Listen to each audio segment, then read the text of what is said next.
गोपीचंद पडळकरांनी जे स्टेटमेंट केलं ते योग्य आहे असं माझं मत नाही।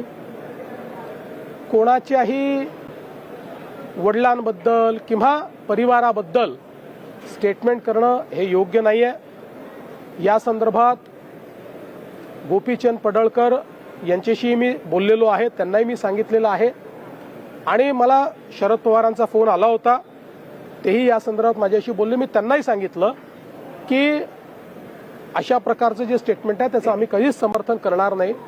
गोपीचंद पडळकर हे एक तरुण नेते आहेत, अतिशय ॲग्रेसिव्ह नेते आहेत आणि अनेक वेळा ॲग्रेशन दाखवत असताना आपल्या बोलण्याचा नेमका काय अर्थ निघेल हे ते लक्षात घेत नाहीत आणि म्हणून मी त्यांना हे सांगितलेलं आहे की हे लक्षात घेऊनच आपण ॲग्रेशन ठेवलं पाहिजे।